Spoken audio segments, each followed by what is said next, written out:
Hello everyone, this is Muhammad Ali and welcome back in your YouTube channel Technical Funny Guys. So in this video we are going to learn tense. So without any further delay, let's start the tense. तो ये आ चुके हैं हम tense पर, जैसा कि आप लोग देख सकते हैं।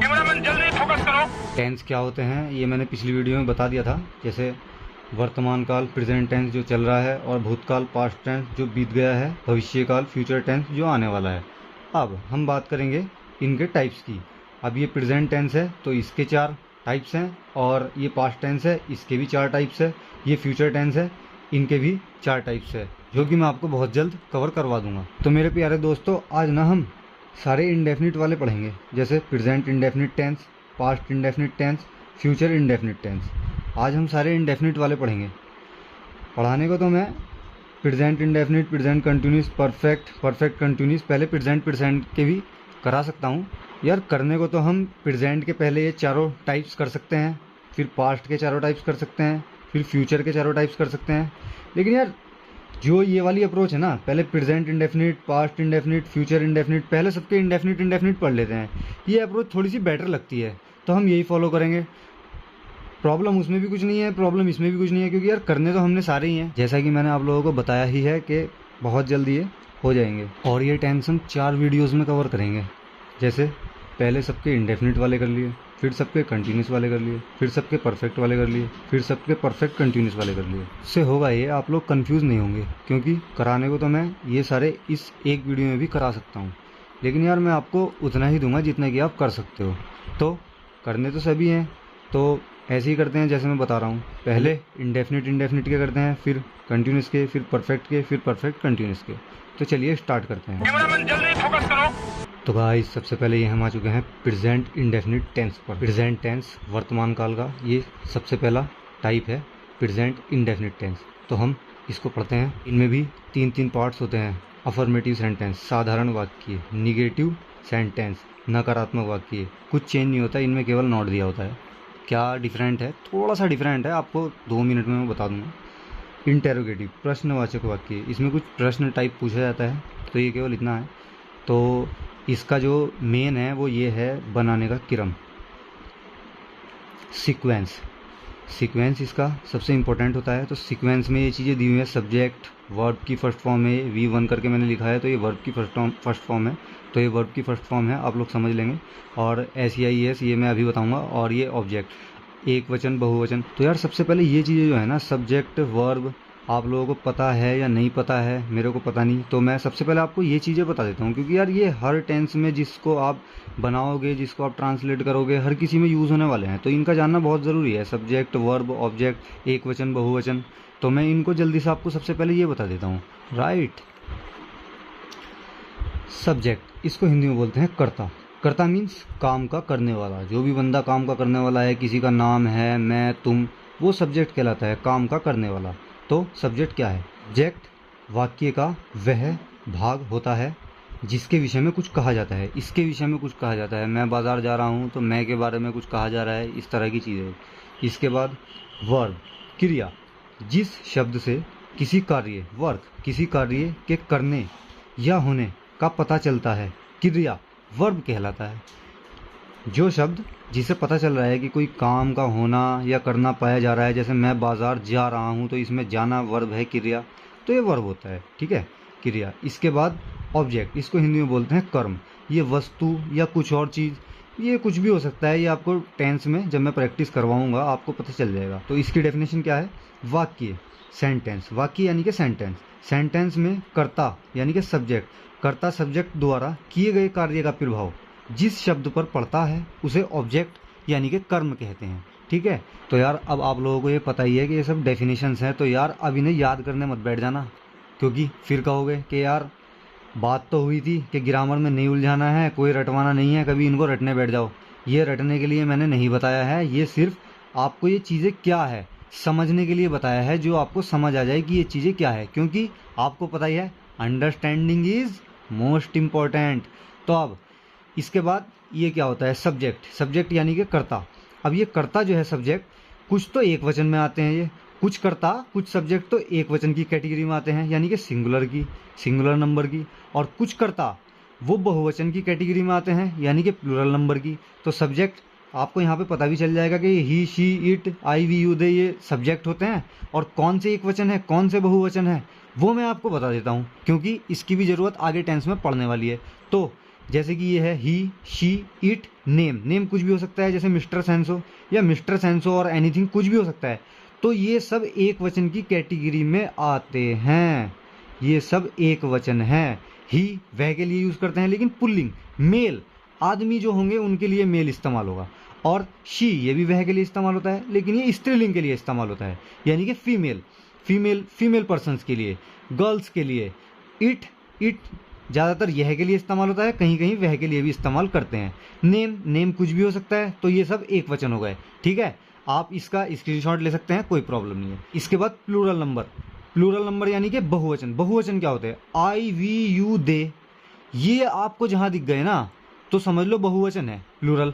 और ये दिखेंगे तो समझ लो एक वचन है, सिंगुलर नंबर। तो इसमें आई मैंने मैं होता है, वी मैंने हम होता है, यू मैंने तुम होता है, दे मैंने वे होता है। और नेम्स यानी कि एक से ज़्यादा नेम है, दो नेम है। सेंसो एंड राम एक टेंस में, ये जैसे कि सेंसो और राम बाजार जा रहे हैं, तो ये बहुवचन की कैटेगरी में आ जाएगा। या सेंसो और राम बाजार जाते हैं, तो ये बहुवचन की कैटेगरी में आ जाएगा, क्योंकि दो नाम एक साथ आ गए हैं। तो इनकी हिंदी मीनिंग भी याद कर लेंगे, ही मैंने वह, शी मैंने वह, ये सब। और इसकी भी हिंदी मीनिंग याद कर लेंगे, क्योंकि आगे टेंस में ज़रूरत पड़ने वाली है। तो जल्दी से टेंस पर चलते हैं। जल्दी फोकस करो। तो सब्जेक्ट, वर्ब, ऑब्जेक्ट, एक वचन, बहुवचन, ये हम पढ़ के आ चुके हैं। अब जल्दी से टेंस स्टार्ट करते हैं। तो यार आप ना इसका पहले ही जल्दी से स्क्रीनशॉट ले लो, ठीक है, क्योंकि ना बाद में मैं जब आपको समझाऊंगा और मैं इस पर कुछ लिखूंगा तो यार इसकी थोड़ी शो ख़राब हो जाएगी। तो मैं नहीं चाहता कि आपके पास जो स्क्रीनशॉट आए ना वो शो ख़राब होने के बाद आए। तो जल्दी से स्क्रीनशॉट ले लो, इस तरह से बड़ा करके भी ले लो जल्दी से HD में। तो ठीक है, स्क्रीनशॉट ले लिया है, जल्दी से पढ़ लेते हैं। और मैंने पहले भी बताया था कि आपके पास खुद से अपनी कॉपी में नोट्स बनाने का अगर टाइम नहीं है, टाइम है तो अच्छी बात है, अगर टाइम नहीं है तो स्क्रीनशॉट जो मेरे स्क्रीनशॉट है ना, जो मैं स्क्रीनशॉट्स दे रहा हूँ, इनका अपनी गैलरी में एक फ़ोल्डर बनाना है और उसी फोल्डर में ऐड करना है, ताकि आपको ढूंढने में परेशानी ना हो। मेरे सारे स्क्रीनशॉट एक ही फोल्डर में आ जाए। तो हम टेंस स्टार्ट करते हैं। तो गाइस सबसे पहले प्रेजेंट इंडेफिनिट टेंस, इसकी पहचान देख लेते हैं। पहचान क्या है? जिन वाक्यों के अंत में ता है, ती है, ते हैं, ता हूँ इत्यादि शब्द आते हैं, प्रेजेंट इंडेफिनिट टेंस कहलाते हैं। यानी कि जहाँ भी आपको ता है, ती है इस तरह से दिखेगा ना, जैसे लिखता है, तैरता है, पीता हूँ, तो समझ लेना कि प्रेजेंट इंडेफिनिट टेंस है। और इसको प्रेजेंट इंडेफिनिट टेंस के क्रम, सीक्वेंस इससे करना है। तो अब इसका क्रम क्या है? सबसे पहले सब्जेक्ट पीछे बता चुका हूँ, he, she, it, I, we, you, they, ये सब सब्जेक्ट होते हैं। तो सबसे पहले सब्जेक्ट, उसके बाद वर्ब। ये V1 है ना, तो वर्ब की फर्स्ट फॉर्म लेगी। तो वर्ब की फॉर्म्स होती हैं, तो जब तक आपकी वर्ब की फॉर्म्स याद नहीं होंगी ना, तो आप लोगों को ऐसे करना है, जैसे ये ड्रिंक है और मेरे को इसकी कहीं सेकंड फॉर्म या थर्ड फॉर्म लगानी पड़ रही है, मैं जल्दी से क्रोम ब्राउज़र में जाऊँगा और वहाँ पर सर्च करूँगा सेकंड फॉर्म ऑफ ड्रिंक, तो आपके सामने आ जाएगा ड्रैंक, और थर्ड फॉर्म भी वो दे देगा ड्रंक। तो इसकी तीनों फॉर्म्स आपके सामने आ जाएंगी। तो जो फॉर्म आपको इस्तेमाल करनी होगी वहां से देख के आप अपने टेंस में इस्तेमाल कर सकते हैं। तो उसमें कोई बहुत ज़्यादा बड़ी बात नहीं है, ठीक है। तो अब सब्जेक्ट, वर्ब की फर्स्ट फॉर्म में एस या ईएस जोड़ते हैं, एक वचन, जो कि बता चुका हूँ। एक वचन यानी कि ही, शी, इट जहाँ आएगा और एक नेम, सिंगल नेम, इसमें तो आप लोग एस या ईएस जोड़ दोगे। कैसे? एग्जाम्पल में बताऊंगा, एग्जाम्पल से क्लियर हो जाएगा। तो एक वचन वाले जो होंगे ना, उनमें एस या ईएस जोड़ना है, प्लस ऑब्जेक्ट का मैंने आपको बता ही दिया है कि ऑब्जेक्ट क्या है। इसके बाद ये तो एक वचन वाले के लिए रूल हो गया।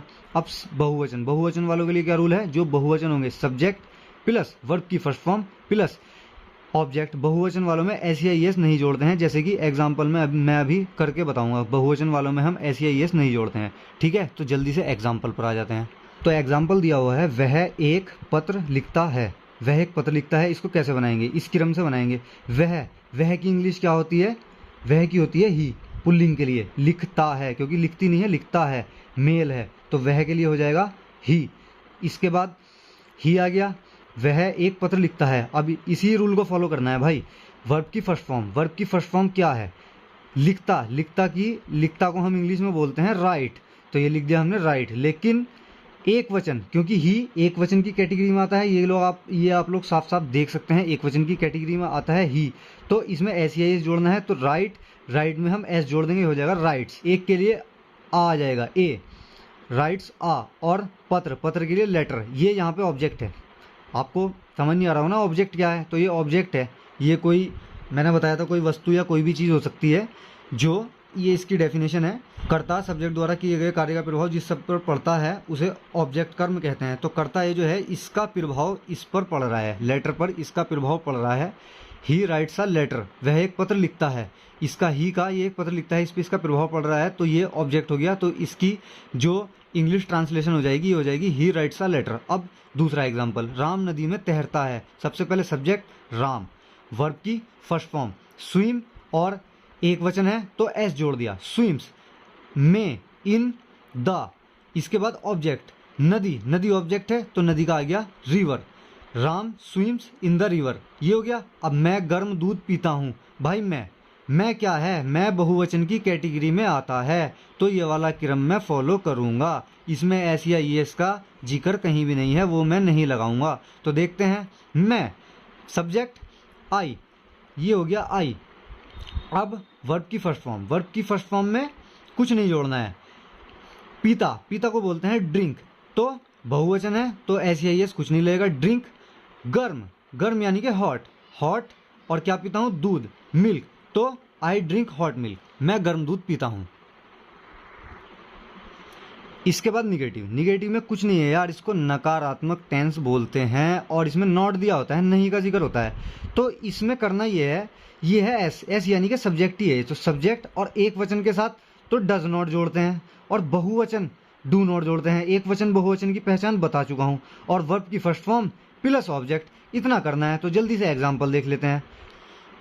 घोड़ा सड़क पर नहीं दौड़ता है, नहीं का जिक्र आया, नॉट का जिक्र आया, नकारात्मक का टेंस हो गया। तो इसको, ये जो इसका प्रेजेंट इंडेफिनिट का है, इसको इसके निगेटिव वाले क्रम से करेंगे। यार इतना रटने की जरूरत नहीं है, थोड़ा सा चेंजेस है इसमें, बस डज नॉट का चेंज है और डू नॉट का चेंज है, बाकी पूरा क्रम वही है। कभी सोचो यार इतने सारे क्या बोलते क्रम हो गए अलग अलग करने के, तो इतनी बड़ी बात नहीं है। जब आप एक बार समझ लोगे ना तो आपको इतना भारी नहीं लगेगा। तो घोड़ा सड़क पर नहीं दौड़ता है, तो सबसे पहले सब्जेक्ट, सब्जेक्ट क्या है, हॉर्स, हॉर्स। उसके बाद एक वचन है, एक वचन है तो डज नॉट आ गया, हॉर्स डज नॉट रन, क्योंकि दौड़ने की होती है रन, रन किस पर, ऑन, ऑन रोड। सड़क ऑब्जेक्ट, यहाँ पे सड़क ऑब्जेक्ट है तो हॉर्स डज नॉट रन, इस क्रम के हिसाब से पूरा बन गया। अब दूसरा एग्जाम्पल देख लेते हैं। मैं गीता नहीं पढ़ता हूँ, तो सब्जेक्ट क्या है, आई, और बहुवचन है क्योंकि ये मैं है, मैं बहुवचन की कैटेगरी में आता है, तो मैं के साथ में लगाऊंगा, यानी कि आई के साथ में लगाऊंगा मेरे प्यारे दोस्तों। आई डू नॉट, इस क्रम के हिसाब से आई डू नॉट प्लस वर्ब की फर्स्ट फॉर्म, वर्ब की फर्स्ट फॉर्म क्या है, रीड, रीड इसकी फर्स्ट फॉर्म होती है, तो रीड मैंने लगा दिया। और ऑब्जेक्ट क्या है, गीता, तो गीता यहाँ पे लगा दिया, I do not read Gita, ये हो गई इसकी इंग्लिश ट्रांसलेशन। इसके बाद इंटेरोगेटिव, इंटेरोगेटिव में क्या होता है, कुछ नहीं होता है, प्रश्नवाचक वाक्य, यानी कि इसमें क्वेश्चन आता है। मैं कोई भी बात कहूँगा ना, इसमें क्वेश्चन टाइप का आता है। जैसे क्या वह अंग्रेजी पढ़ता है, मैं क्वेश्चन ही तो पूछ रहा हूँ भाई। वे खाना कब खाते हैं, ये भी क्वेश्चन पूछ रहा हूँ। वह क्यों नहीं हंसता है, ये भी क्वेश्चन पूछ रहा हूँ। तो जहाँ क्वेश्चन का जिक्र आ जाएगा ना, तो वो इंटेरोगेटिव है। और इंटेरोगेटिव की पहचान में सिर्फ इतना है, ये डू डस जो है ना यार, थोड़ा सा पहले आ जाता है, मतलब सब्जेक्ट के भी पहले आ जाता है। हर टेंस में ऐसी होता है, आप जब करोगे ना एकदम आपकी याद हो जाएगा ये। तो इसकी पहचान क्या है, वही एक वचन वालों के लिए, एक वचन बहुवचन का आपको पता चल गया है कि बहुवचन में डू यूज़ करना है और एक वचन में डज यूज़ करना है। बाकी इसके बाद फिर डू डज यूज़ करने के बाद सब्जेक्ट आता है, फिर नॉट देना पड़ता है इसमें, वर्ब की first form plus object plus ये अदर वर्ड भी कुछ होता है, अगर कुछ होता है तो वो दे देते हैं हम टेंस में, ठीक है। तो वो करते करते प्रैक्टिस करते करते आ जाएगा। अब इसके बाद एग्जाम्पल देख लेते हैं। क्या वह अंग्रेजी पढ़ता है, तो ये क्या वाले जो है ना, क्या ये इस वाले से बनेंगे, इस वाले क्रम से बनेंगे। उसमें डू डज जो है ना पहले आएगा, वह एक वचन है तो मैं यहाँ पे डज यूज़ करूँगा ना कि डू, तो डज। इसके बाद क्या सब्जेक्ट, सब्जेक्ट क्या है, वह की आ गई ही। इसके बाद वर्ब की फर्स्ट फॉर्म, वर्ब की फर्स्ट फॉर्म क्या है, पढ़ता, इसकी फर्स्ट फॉर्म जो है रीड होती है। और क्या पढ़ता हूँ, ऑब्जेक्ट, अंग्रेजी, अंग्रेजी पढ़ता हूँ, तो ये आ जाएगा इंग्लिश। तो ये पूरा टेंस जो ट्रांसलेट होकर आएगा, ये आएगा डज ही रीड इंग्लिश, इस क्रम से। अब इसके बाद वे खाना कब खाते हैं, ये कब जो है ना भाई, ये कब जो है ना, कब, ये क्वेश्चन वर्ड की कैटेगरी में आता है। तो जहाँ क्वेश्चन वर्ड दिख गया उसे इस क्रम से करेंगे, यानी कि क्वेश्चन वर्ड सबसे पहले आ जाएगा। ये आ गया क्वेश्चन वर्ड, जैसे कि इसमें क्वेश्चन वर्ड कब, कब को बोलते हैं वैन, ये आ गया क्वेश्चन वर्ड सबसे पहले वैन। इसके बाद फिर वही क्रम डू या डज, भाई वे वे यानी कि बहुवचन की कैटेगरी में चला गया तो डू यूज कर लिया, वहन डू। और इसके बाद वे की इंग्लिश क्या होती है, वे के लिए हम यूज करते हैं दे, जैसे कि यहाँ पे दे रखा है तो दे। इसके बाद वर्ब, वर्ब की फर्स्ट फॉर्म, यार नॉट इसलिए नहीं लगाया दोनों में क्योंकि नॉट इन वालों में है नहीं ना, अब नॉट इसमें है तो वो उसमें करके बताऊंगा। तो वर्ब की फर्स्ट फॉर्म, वर्ब की फर्स्ट फॉर्म हो गई ईट, और ऑब्जेक्ट, ऑब्जेक्ट हो गया फूड। तो पूरा टेंस बन जाएगा इस क्रम के हिसाब से क्वेश्चन वर्ड वाले में। When do they eat food, वे खाना कब खाते हैं, when do they eat food, इस तरह से बोलेंगे। तो इसके बाद अब ये एक नोट वाला भी एग्जांपल देख लेते हैं। वह क्यों नहीं हंसता है, वह क्यों नहीं हंसता है, तो यार क्यों क्वेश्चन वर्ड है, क्यों, कब, कैसे, कहाँ, ये सब क्वेश्चन वर्ड है। ये जहाँ पे आ गए ना तो इस क्रम के हिसाब से क्वेश्चन वर्ड सबसे पहले आ जाएगा, क्योंकि होती है वाई, वाई सबसे पहले आ गया। अब वह यार एक वचन है तो मैं डज यूज करूंगा, ये डज मैंने यूज कर लिया, वाई डज। इसके बाद सब्जेक्ट वह के लिए मैं ही यूज करता हूँ, पुल्लिंग के लिए, फिर मेल के लिए, तो ये हो गया ही। और इसके बाद भाई यहाँ पे सब्जेक्ट के तुरंत बाद आता है नॉट। अगर क्वेश्चन में, अगर बात में मैं नॉट कह रहा हूँ तो नॉट, जैसे कि नहीं मैंने यहाँ पे कहा है तो सब्जेक्ट के तुरंत बाद, सब्जेक्ट के तुरंत बाद नॉट, सब्जेक्ट के तुरंत बाद ये नॉट आ गया। और नहीं हंसता, हंसता की क्या होती है, लाफ, लाफ इसकी फर्स्ट फॉर्म, ये रिवर्ब की फर्स्ट फॉर्म लाफ।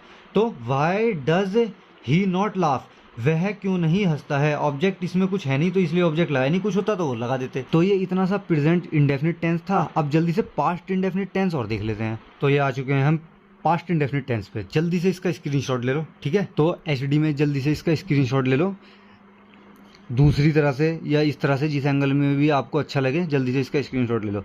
तो अब इसको स्टार्ट करते हैं।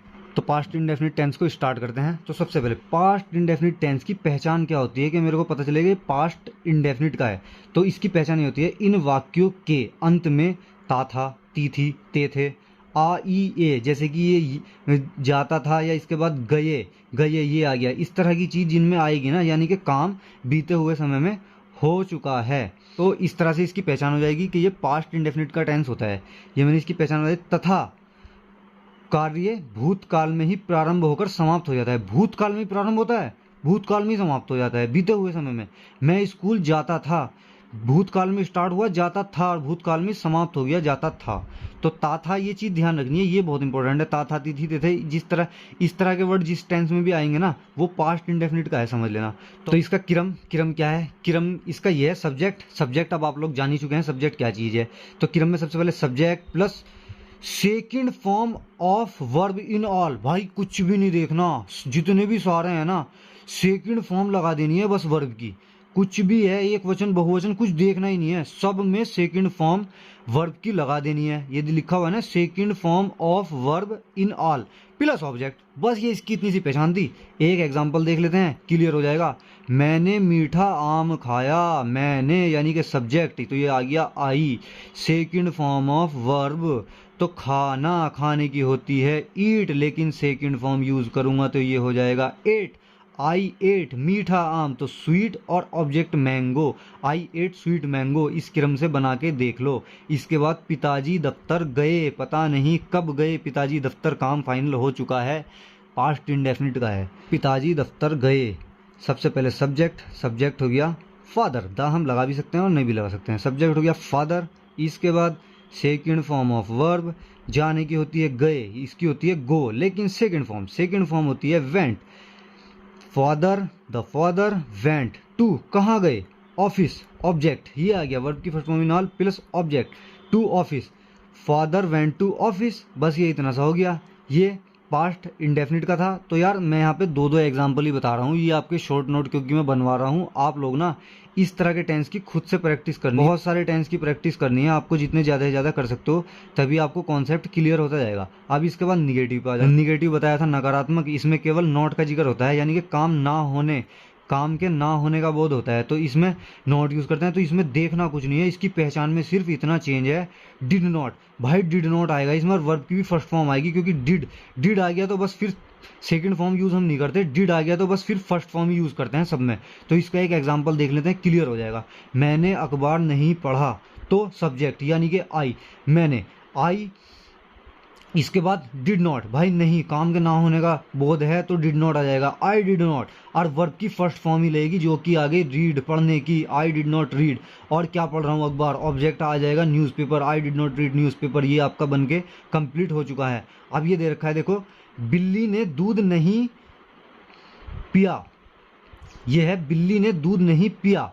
तो मैं बोल के बता रहा हूँ, अगर आपकी समझ में भी ना आए तो मैं बोल के बता रहा हूँ, नोट कर लेना।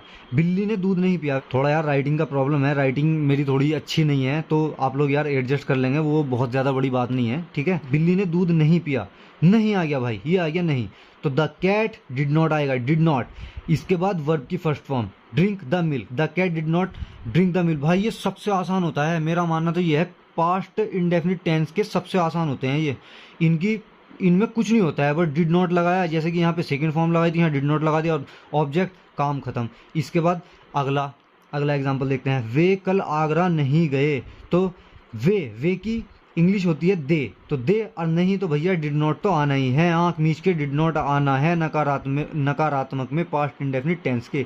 तो दे डिड नॉट, वर्ब की first form, go to Agra, और ये अदर वर्ड्स में आते हैं येस्टरडे, इसमें कल का जिक्र हुआ है तो इसका ये ऐसा बन जाएगा, they did not go, verb की फर्स्ट फॉर्म, ऑब्जेक्ट ये आ गया आगरा, प्लस इसको बोलते हैं other words, OW, other words, तो ये अदर वर्ड्स की कैटेगरी में आएगा, they did not go to Agra yesterday, ये इसका बन गया। अब जल्दी से इंटेरोगेटिव देख लेते हैं।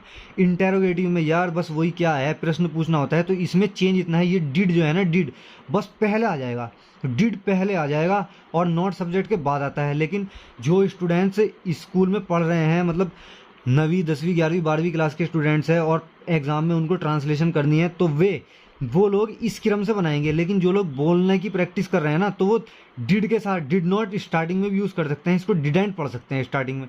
तो वो आपको मैं आगे भी बता दूंगा कि मतलब कैसे होगा, लेकिन आपको फिलहाल इसी पे ज़्यादा ध्यान देना है ताकि आप कंफ्यूज ना हो। तो आप इसकी पहचान देख लेते हैं, ये डिड सबसे पहले आ जाएगा, इसमें did plus subject plus not, और वर्ब की first form plus object plus other word जोड़ सकते हैं। तो और क्वेश्चन वर्ड जिसमें आ गया, भाई क्वेश्चन वर्ड वाले तो मैंने पहले ही बताया है, क्वेश्चन वर्ड जिसमें आ गया ना, तो क्वेश्चन वर्ड सबसे पहले ले लेना। तो ये क्वेश्चन वर्ड आ जाएगा क्वेश्चन वर्ड वालों में सबसे पहले, इसके बाद फिर से सब्जेक्ट, फिर उसके बाद नॉट, वर्ब की first form plus object plus other word आ सकते हैं। इसके बाद एग्जांपल देखते हैं, क्या उसने किताब पढ़ी, तो मैं क्वेश्चन पूछ रहा हूँ, तो भाई ये इस वाले से होगा, तो इसमें सबसे पहले आ गया डिड, ये आ गया डिड, और इसके बाद उसने के लिए भी ही यूज़ करते हैं, डिड ही, और इसके बाद डिड ही, सब्जेक्ट ही आ गया, इसके बाद नॉट। तो नॉट का जिक्र इस वाले टेंस में है नहीं, तो नॉट में क्यों लगाऊंगा भाई, जब जिक्र ही नहीं है। तो नॉट अगर होता, जैसे कि इसमें दिया हुआ है, तो उसमें करता, तो डिड ही, नॉट इसमें है नहीं तो नॉट को इससे स्किप कर दिया, did he read book, verb की फर्स्ट फॉर्म प्लस ऑब्जेक्ट, तो ये पूरा टेंस जो ट्रांसलेट होकर बनेगा, डिड ही रीड बुक, ये टेंस बनेगा। अब इसके बाद वे क्यों नहीं पढ़ते थे, तो भाई क्वेश्चन वर्ड आ गया क्यों, तो सबसे पहले क्वेश्चन वर्ड आएगा, इस वाले क्रम से हो जाएगा। तो क्यों के लिए सबसे पहले वाई आ गया, फिर उसके बाद वही डिड, वाई के बाद डिड आ गया, उसके बाद सब्जेक्ट आ गया दे, इसके बाद नहीं का जिक्र है तो भाई नॉट भी लगाऊंगा, ऊपर वाले में नॉट नहीं था तो नॉट नहीं लगाया था, ये लगा दिया नॉट। इसके बाद वर्ब की फर्स्ट फॉर्म ये हो गई रीड, और ऑब्जेक्ट इसमें कुछ है नहीं। तो अब जल्दी से फ्यूचर इंडेफिनिट और देख लेते हैं, आज का काम फिनिश हो जाएगा, फिर उसके बाद कंटिन्यूस वाले करेंगे सबके। ये आ गए फ्यूचर इंडेफिनिट टेंस पे, जल्दी से इसका भी स्क्रीनशॉट ले लो, ये ले लिया, ऐसे ले लो, और ऐसे लेना चाहते हो तो ऐसे भी ले लो, इसका स्क्रीनशॉट ले लिया, ठीक है। तो स्टार्ट करते हैं। फ्यूचर इंडेफिनिट टेंस यानी कि भविष्य काल की कैटेगरी में ये आता है।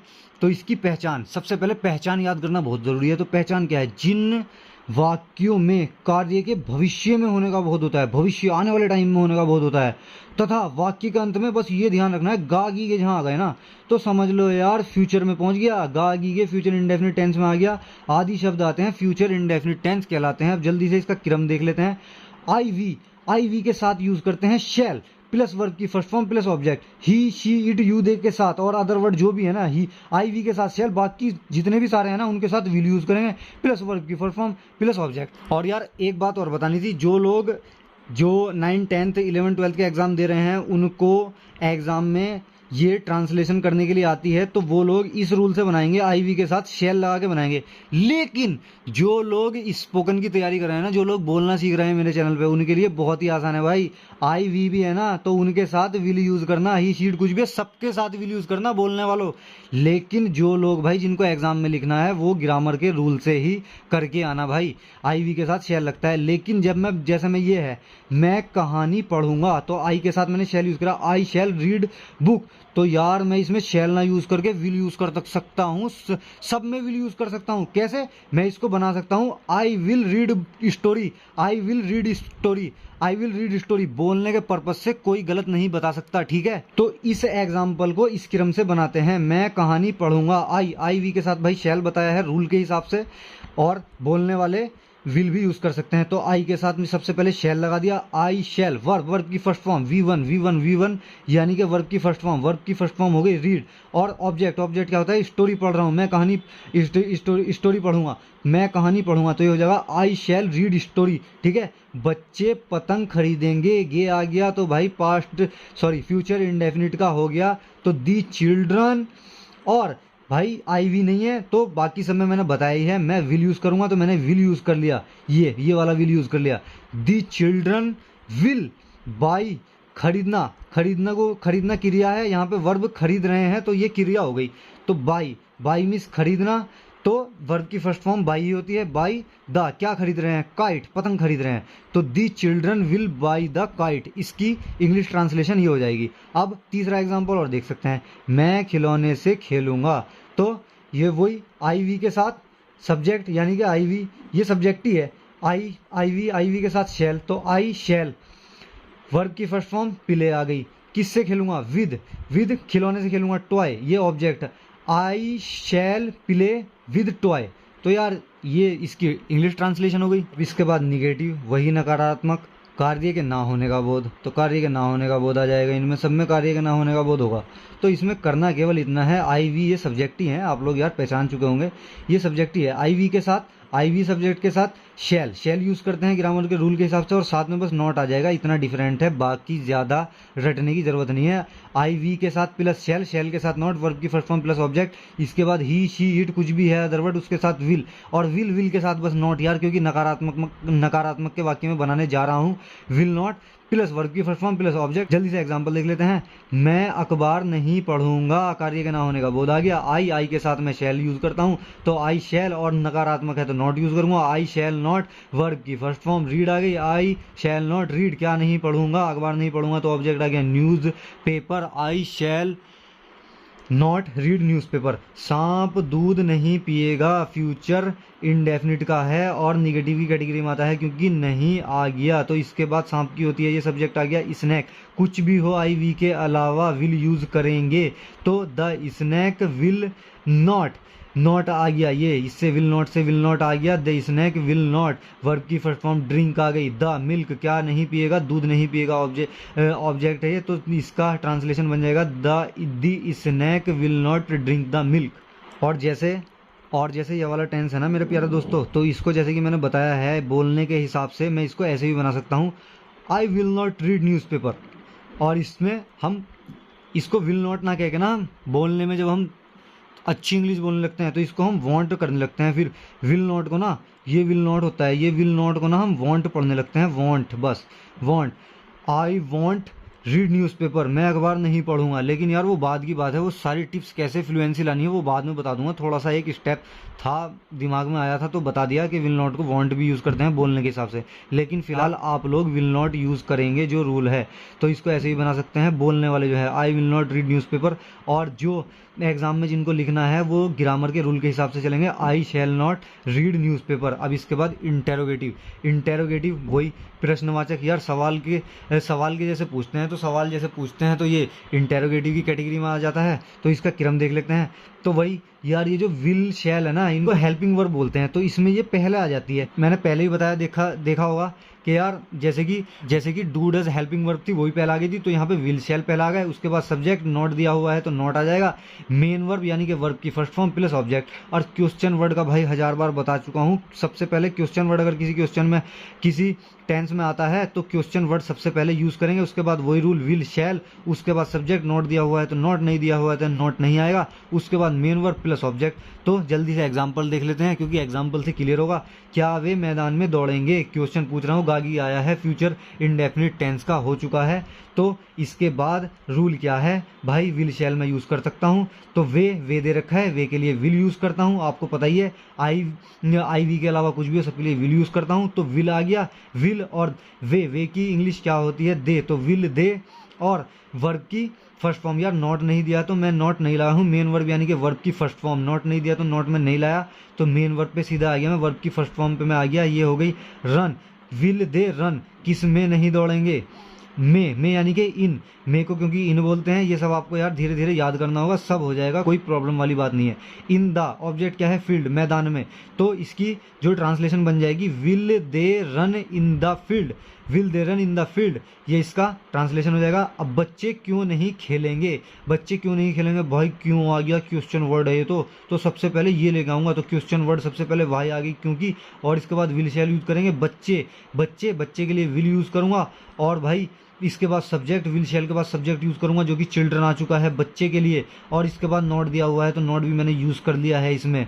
वाई विल चिल्ड्रन नॉट खेलेंगे, तो खेलने की जो वर्ड, खेलने को जो इंग्लिश में बोलते हैं वो प्ले बोलते हैं। तो और इसकी मेन वर्ब यानी कि फर्स्ट फॉर्म जो होती है इसकी होती है प्ले। तो ये पूरा टेंस बन जाएगा why will children not play. तो भाई मुझे बता देना इसमें भारी क्या था। यार इसमें कुछ भारी नहीं था। और वीडियो थोड़ी सी लंबी इसलिए हो गई है क्योंकि मैंने सब्जेक्ट करता वर्ब वगैरह बताए हैं, इसलिए वीडियो थोड़ी सी लंबी हो गई। इसके बाद जो मैं कराऊंगा ना, present continuous tense, past continuous tense, future continuous tense, ये 3 में कराऊंगा। उसमें वो 10 या 15 मिनट की वीडियो होगी। तो जो मेरा कहना है ना, 60-70 मिनट की वीडियोस में आपकी टेंस कवर हो जाएंगे। तो यार इसमें इतना भारी कुछ नहीं है, थोड़ा सा देखो टाइम तो देना ही पड़ेगा यार। और थोड़ा इन पहचान को ना समझा मैंने दिया है, थोड़ा याद करना पड़ेगा। मेन क्या है, ये इतना मेन नहीं है यार, ये एग्जाम्पल इतना बड़ा लगा।